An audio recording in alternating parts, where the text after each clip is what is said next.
Hello friends, welcome to cooking baking lovers. আজকের পর্বে তোমাদের কাছে আবারও একটা ছোট্ট টিউটোরিয়াল নিয়ে হাজির হয়েছি।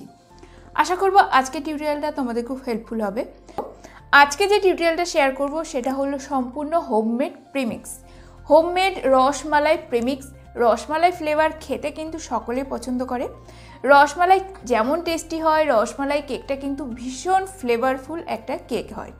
তো তোমরা নিজেদের বিজনেসে যখন আমরা বার্থডে কেক দেব, তার সাথে সাথে যদি এরকম ছোট্ট মিনি সাইজের একটা কাপ কেক আমরা কাস্টমারকে দিয়ে থাকি, তাহলে কিন্তু অবশ্যই তোমাদের যে বিজনেসে তোমাদের যে নিউ একটা ভেরিয়েন্ট তুমি আবিষ্কার করলে, সেটা কিন্তু তোমাদের কাস্টমার কাছে পর্যন্ত পৌঁছে গেল। আমরা তো হোমমেড প্রিমিক্স তৈরি করব, তার জন্য কিন্তু কিছু আমাদের এখানে ইনগ্রিডিয়েন্টস লাগবে। ফার্স্ট অফ অল কি ইনগ্রিডিয়েন্টস লাগবে, যেগুলো কিন্তু তোমাদের বাড়িতেও থাকবে, আদারওয়াইজ কিছু কিন্তু তোমাদের পারচেস করতে হবে। দেখো, আজকে আমি তোমাদের কাছে টোটাল 1 কেজি প্রিমিক্সের রেসিপি শেয়ার করছি। 1 কেজি প্রিমিক্স তৈরি করার জন্য আমরা প্রথম নেব ময়দা। এটা আমরা লুজ ময়দা নিতে পারি বা প্যাকেট ময়দা কিন্তু এখানে ব্যবহার করতে পারি। এরপরে নেব পেস্তা, কম দাম থেকে বেশি দামের পেস্তা কিন্তু মার্কেটে পাওয়া যায়। অবশ্যই তোমাদের বাজেট মতো তোমরা পেস্তা পারচেস করবে। এরপরে আমরা ড্রাই পেস্তা ব্যবহার করব 20 গ্রাম। এটা চিনি, আমরা দানা চিনিটা ব্যবহার করছি 290 গ্রাম। এরপর প্রিমিক্স তৈরি করার জন্য কিন্তু আমাদের অবশ্যই কর্নফ্লাওয়ার লাগবে 40 গ্রাম। এর সাথে আমরা মিল্ক পাউডার অ্যাড করে দেবো 80 গ্রাম। বেকিং পাউডার আমরা এখানে ব্যবহার করব 16 গ্রাম। বেকিং সোডা আমরা এখানে ব্যবহার করব 12 গ্রাম। তো আরও একটা জিনিস আমি এখানে লিখতে ভুলে গেছি, ভ্যানিলা পাউডার আমরা কিন্তু এখানে ব্যবহার করব 10 গ্রাম। কোনো অপশনাল, যারা বাড়িতে বানাবে তারা কিন্তু ভ্যানিলা পাউডারটা ব্যবহার করতেও পারো, আবার নাই বা করতে পারো। তো তারা কি করবে আমি সেটা বলে দিচ্ছি। আমরা যারা কমার্শিয়াল লেভেলে সেল করব তারা কিন্তু ভ্যানিলা পাউডার অবশ্যই অ্যাড করব। তারপরে আমরা অ্যাড করব সল্ট 10 গ্রাম, জিএমএস পাউডার। এটা কিন্তু ইজিলি অ্যামাজন মেসোতে অ্যাভেলেবেল আছে। একটা প্যাকেট পারচেস করলে কিন্তু আমাদের আইসক্রিম থেকে শুরু করে যে কোনো কাপ কেক বা যে কোনো ধরনের ইনগ্রিডিয়েন্টসে কিন্তু আমাদের জিএমএস পাউডারটা লাগে। তো জিএমএস পাউডারটা অ্যাকচুয়ালি কি ইমালসিফায়ার। এই জিএমএস পাউডারটা আমরা যদি প্রিমিক্সের মধ্যে অ্যাড করি, তাহলে আমাদের যে প্রিমিক্স আছে সেটা কিন্তু খুব সুন্দর ফোলে। আর প্রিমিক্সের দিয়ে কেক তৈরি করার পর তার মধ্যে যে টেক্সচারটা সেটা কিন্তু খুব সুন্দর আসে। এরপরে ইয়েলো কালার।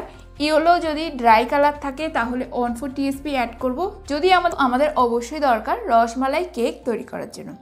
এরপর দেখো, যারা এখানে ভ্যানিলা প্রিমিক্স তৈরি করবে তারা শুধু এখান থেকে পেস্তা আর এখান থেকে ইয়েলো আর রসমালাই এসেন্স, এই তিনটাকে অ্যাভয়েড করে দিলেই কিন্তু আমাদের বেসিক যে ভ্যানিলা প্রিমিক্স সেটা কিন্তু তৈরি হয়ে গেল। এখানে শুধুমাত্র cup cake and slice cake বা টি টাইম কেক কিন্তু আমাদের তৈরি হবে।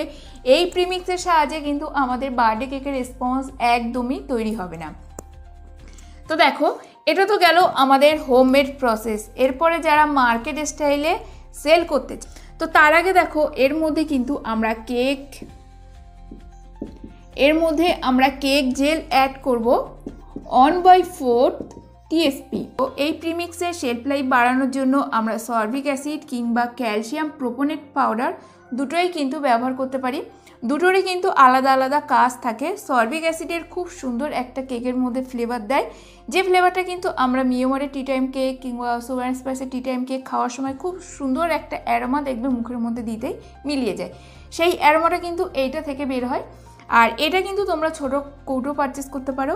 মুশকিল হয় সিপি পাউডারটা কিন্তু তোমরা বড় কৌটোটা পাওয়া যায়, সেটা তোমরা বেকারি শপে গিয়ে দেখতে পারো এর ছোটোটা পাওয়া যাচ্ছে কিনা, তাহলে তোমরা ছোটোটাও নিতে পারো। তো সিপি পাউডার আমরা ব্যবহার করব 1/4 টিএসপি। তো এটাই হলো কেকের শেলফ লাইফ। এরপরে হলো দেখো, এর মধ্যে আমরা রসমালাই ফ্লেভারের জন্য কিন্তু এর মধ্যে ক্যাশুয়া নাট আর এখানে আমন্ড বাদামটা, এই দুটোই ব্যবহার করব। আর এই কেকের মধ্যে কিন্তু আমরা কোনোদিন টুটি ফুটি ব্যবহার করব না।